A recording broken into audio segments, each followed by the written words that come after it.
तो बच्चों कैसे हैं आप लोग। मैं राहुल चौधरी अपने YouTube channel mind growth coaching centre में एक बार फिर से आपका स्वागत करता हूं। बच्चों ये डू यू नो मॉड्यूल का चौथा पार्ट है और इस पार्ट में हम फिजिक्स के सबसे इंटरेस्टिंग क्वेश्चन को समझेंगे और उसका आंसर भी जानेंगे। तो चलिए पहले सीधे प्रश्न को स्टार्ट करते हैं। तो बच्चों पहले जो हमारा प्रश्न है कि वर्षा ऋतु में कपड़े देर से क्यों सूखते हैं।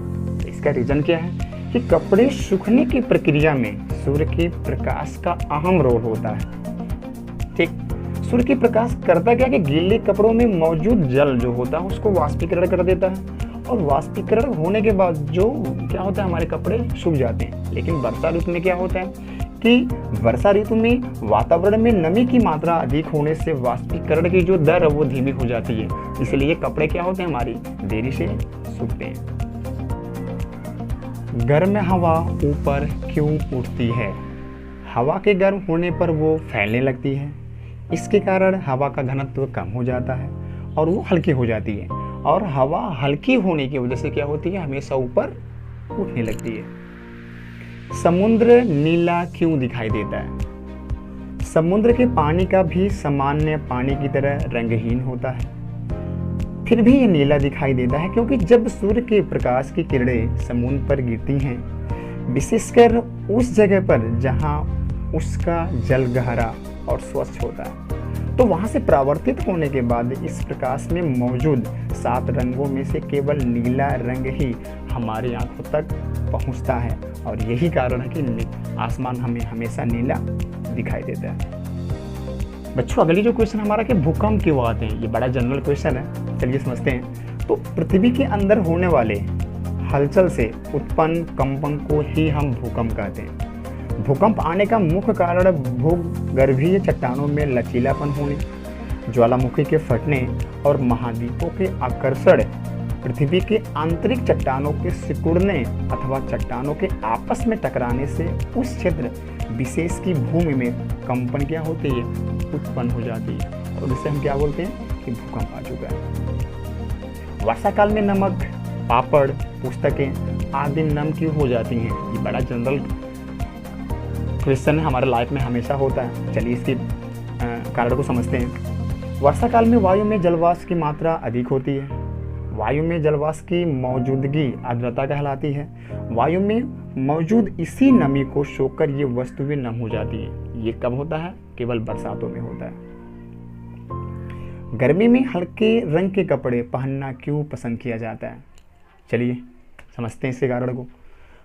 हल्के रंग के कपड़ों पर पड़ने वाले सूर्य के प्रकाश का अधिकतर भाग परावर्तित हो जाता है, जबकि गहरे रंग के कपड़े सूर्य के प्रकाश के अधिकतर भाग को अपने अंदर सोख लेते हैं, जिससे अधिक गर्मी का अनुभव होता है और गर्मी के दिनों में परेशानी होती है। जबकि हल्के रंग वाले कपड़े प्रकाश को परावर्तित कर शरीर को शीतलता का अनुभव कराते हैं और इसीलिए हमेशा हमें गर्मियों में हल्के कपड़े पहनना चाहिए, जिससे क्या होती है गर्मी महसूस नहीं होती है। बरसात के दिनों में आकाश में इंद्रधनुष का निर्माण कैसे होता है। प्रकाश जब एक माध्यम से दूसरे माध्यम में प्रवेश करता है तो वह अपने निश्चित पथ से थोड़ा मुड़ जाता है। प्रकाश का ये जो गुण होता है उसे हम अपवर्तन कहते हैं। अपवर्तन के समय प्रकाश में उपस्थित अलग अलग रंग अपनी अपनी प्रवृत्ति के हिसाब से कम ज्यादा मुड़ते हैं, अतः प्रकाश अपने 7 रंग में क्या होता है विभाजित हो जाता है। हवा, पानी, कांच आदि अलग अलग माध्यम हैं। इसी कारण प्रकाश के एक माध्यम से दूसरे माध्यम में प्रवेश करते समय अपवर्तन की क्रिया होती है। बरसात के दिनों में बादलों से टपकती बूंदों से सूर्य का प्रकाश टकराकर आकाश में भी ठीक उसी तरह इंद्रधनुष का निर्माण कर देता है। हवाई जहाज कैसे उड़ता है। ये बच्चों के मन में बहुत बड़ा जिज्ञासा होता है कि आखिर जो हवाई जहाज है वो उड़ता कैसे है। तो चलिए इसके रीजन को समझ लेते हैं। हवाई जहाज का इंजन की वजह से नहीं उड़ता, बल्कि अपने पंखों के आकार से उड़ पाना क्या होता है संभव होता है। पंख की इस विशेष बनावट को एरोफॉइल कहते हैं। इस एरोफॉइल की विशेषता यह है कि पंख के ऊपर और नीचे से गुजरने वाली हवा को पीछे जाकर एक ही समय पर मिलने के लिए ऊपर से होकर जाने वाला हवा को नीचे से होकर जाने वाली हवा से तेज चलना पड़ता है। वायु की गति जितनी तेज होती है उसका दबाव उतना ही कम होता है। पंख के ऊपर वाले भाग में वायु का दाब नीचे वाले भाग की तुलना में कम होती है, जिससे पंख ऊपर उठने को बाध्य होंगे। वायुदाब के अंतर द्वारा उत्पन्न यह बल जिसके कारण वायुयान ऊपर उठने को मजबूर होता है, इसे ही हम उत्थापन बल कहते हैं। इंजन का काम तो होता है वायुयान को तेजी से वायु के साथ और वायु के बीच से गुजारना, ताकि उत्थापन बल द्वारा वह ऊपर उठाया जा सके। प्रेशर कुकर में खाना जल्दी क्यों पकता है? खुले बर्तन में खाना बनाने की अपेक्षा ढके बर्तन में खाना जल्दी पक जाता है, क्योंकि पानी से बनने वाली भाप उसमें बेकार नहीं जाती है। ढके बर्तन में दाब भी अधिक होता है। नियमानुसार जैसे जैसे दाब बढ़ता है पानी का क्वथनांक कम हो जाता है।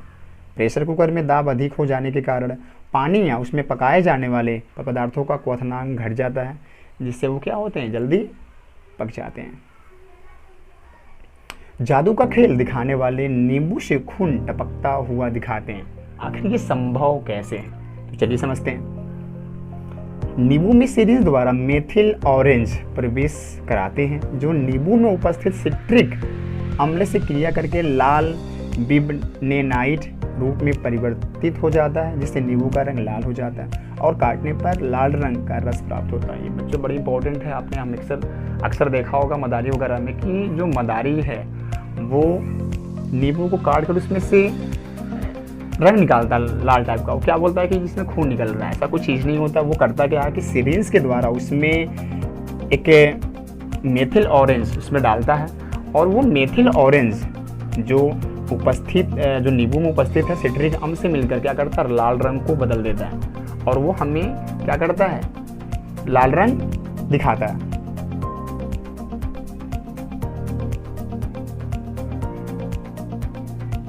नमक में आयोडीन की पहचान कैसे की जाती है?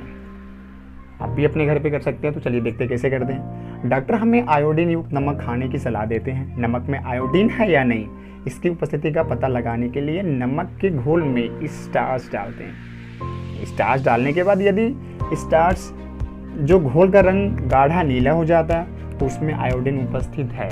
अगर गाढ़ा नीला नहीं होता है तो उसमें आयोडीन उपस्थित नहीं है। ये बड़ा आसान प्रोसेस, आप भी घर पे अपने कर सकते हो। तूफान एवं चक्रवात क्यों आते हैं? किसी स्थान पर वायु दाब के अचानक कम हो जाने से वहां पर अधिक वायु दाब वाले स्थान से वायु आने की संभावना बढ़ जाती है। आने वाली वायु की गति अधिक होने पर ही आंधी, तूफान और चक्रवात आते हैं। जलती हुई लौ के ऊपर से देखने पर दूसरी ओर की वस्तुएं हिलती हुई क्यों दिखाई देती हैं? अपवर्तन के कारण जलती हुई लौ के ऊपर से देखने पर दूसरी ओर की वस्तुएं हिलती हुई दिखाई देती हैं। जलते हुए लौ के ऊपर की वायु गर्म होने के कारण हल्की हो जाती है, जिसके कारण प्रकाश की किरण सघन व अपेक्षाकृत वायरल माध्यम से गुजरती है और अपवर्तित हो जाती है। इस कारण जलती हुई लौ के ऊपर से देखने पर दूसरी ओर की वस्तु हमेशा हमें हिलती हुई दिखाई देती है।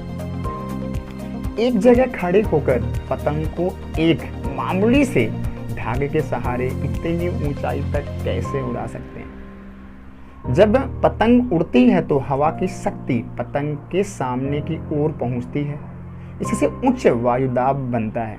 पतंग की दूसरी ओर यह दाब कम होता है, जिससे पतंग ऊपर उड़ती है। जब पतंग ऊपर उड़ती है तो दूसरी ओर पृथ्वी की गुरुत्वाकर्षण शक्ति इसे नीचे की ओर खींचने का प्रयास करती है, परंतु पतंग में डोर इस तरह बांधी जाती है कि वह संतुलन बनाकर हवा में उड़ती रही, और यही संतुलन क्या करता है, पतंग को आसमान में टिकाए रखता है। जो हमारी लास्ट क्वेश्चन क्या है कि बोतल के मुंह पर कीप रखकर पानी भरते समय पानी बहुत धीमी गति से उसके अंदर प्रवेश करता है, परंतु कीप को थोड़ा उठा दें तो पानी क्या होता है, अचानक तेजी से क्या होता है, अंदर बोतल में गिरने लगता है। ऐसा क्यों होता है? जब कीप से पानी डाला जाता है तो पानी बोतल के अंदर प्रवेश करके इसे भरना शुरू कर देता है। इससे बोतल में मौजूद हवा पर दबाव पड़ता है, क्योंकि इस हवा को आसानी से बाहर निकलने के लिए कोई खुला रास्ता नहीं मिलता है। बोतल के मुंह पर कीप इस तरह रखी जाती है कि उसकी मुंह लगभग पूरी तरह क्या हो, ढका हो, फिर भी वह जोड़ वायुरुद्ध तो नहीं होता। अतः हवा को बाहर निकलने के लिए कुछ न कुछ जगह मिल जाती है, और जिस गति से हवा बोतल से बाहर निकलेगा उसी गति से पानी क्या होगा, बोतल के अंदर जाएगा। इसलिए जब कीप को थोड़ा ऊंचा किया जाता है तो अंदर की हवा का बाहर निकलने का जो स्पीड है वो तेज हो जाता है, और इसी प्रकार जब हवा तेजी से निकलेगा तो पानी भी क्या होगा, अंदर तेजी से प्रवेश करेगा। तो बच्चों, आज के लिए इतना ही। अगली वीडियो को देखने के लिए प्लीज़ हमारे चैनल को लाइक करें, सब्सक्राइब करें और अपने दोस्तों के पास शेयर जरूर करें। तो thank you, have a nice day, enjoy life, keep learning. जय हिंद।